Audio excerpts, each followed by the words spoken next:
Hello, dear viewers, and welcome back to our channel, your backstage pass to the most riveting stories of the British royal family.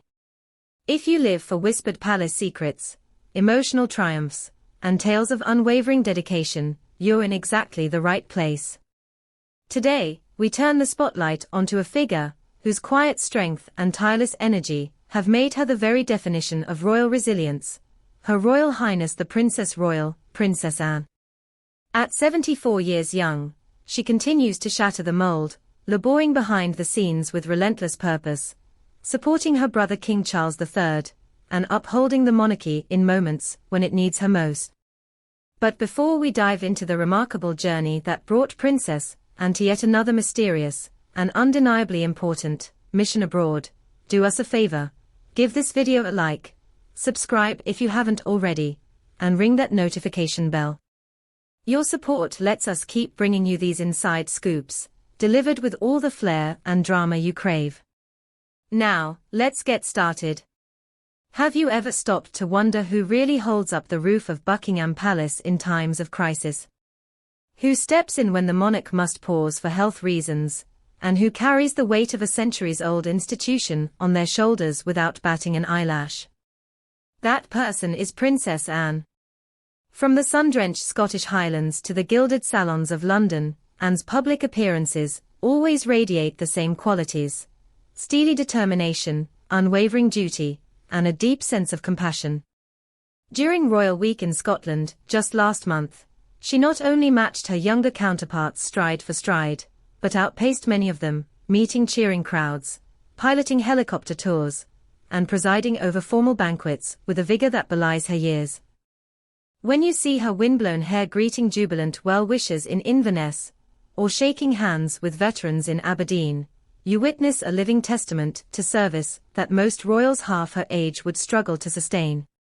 And yet, after that whirlwind of engagements among tartans and bagpipes, she simply flew back to London, adjusted her tiara, and quietly prepared for another assignment: a brief but officially listed visit to the Kingdom of Belgium. Why Belgium? We don't yet know. Buckingham Palace's announcement was a glancing mention: Princess Anne will undertake a short engagement in Belgium next week. No further details, no glossy photo op teased, just a line in the royal diary that bubbled up as swiftly as it was buried. This discreet style of announcement should come as no surprise. Just weeks ago, her brother Prince Edward, the Duke of Edinburgh, undertook his own low-key trip to Belgium, only for Buckingham Palace to reveal the real purpose a full week after his return. He'd gone to champion the Duke of Edinburgh's International Award, meeting Gold Award recipients who'd braved challenges across more than 130 countries. He'd also lent royal backing to the restoration of the historic Hougoumont Farm Gardens on the Waterloo battlefield, paying silent homage to his late father, Prince Philip's passion for youth development and heritage conservation. That Edward trip set the template: announce the visit, let the work happen under the radar, then share the inspiring results once the dignitaries are home. A clever strategy, shielding sensitive talks from press frenzy and allowing royals to focus on genuine impact rather than staged selfies. Now, Princess Anne is stepping into that mold. What can we expect from her Belgian mission? Given her proven track record, we can be sure of a few things. Precision and discretion. Anne is famed for her no-nonsense approach and her ability to handle complex diplomatic, charitable, or military engagements without causing a media circus. Whether she's meeting wounded veterans, inspecting humanitarian projects, or advising heads of state on cultural preservation, she will do it with the utmost professionalism and say very little until the time is right. A focus on the vulnerable. Over her decades of service, Anne's patronages have ranged from the Save the Children Fund to the Royal British Legion, and from equestrian sports to the Arthritis and Rheumatism Council.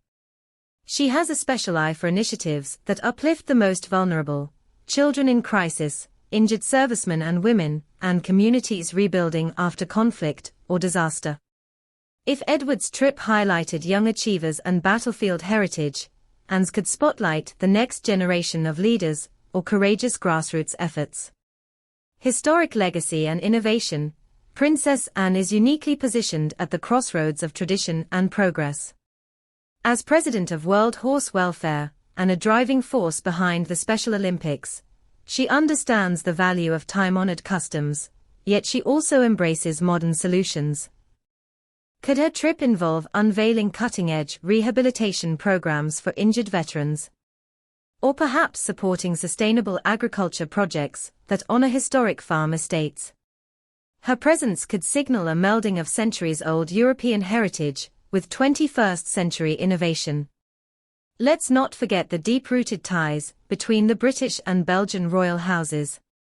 Queen Victoria's granddaughter, Princess Louise, married into Belgian royalty in the 1920s, forging bonds that have endured generations.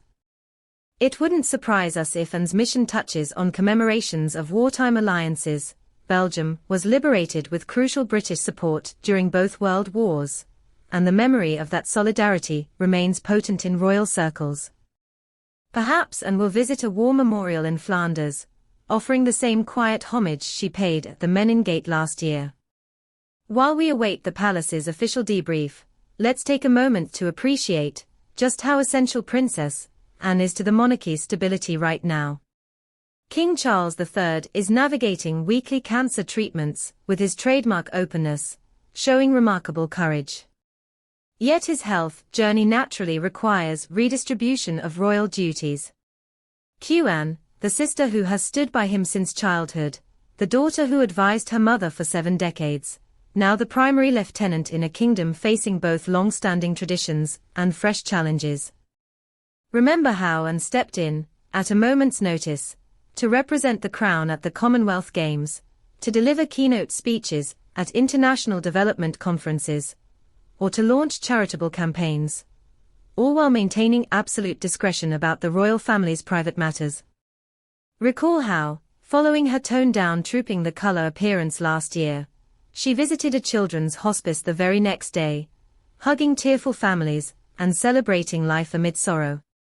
Hers is not a role driven by photo calls, but by heartfelt engagement and unshakable loyalty.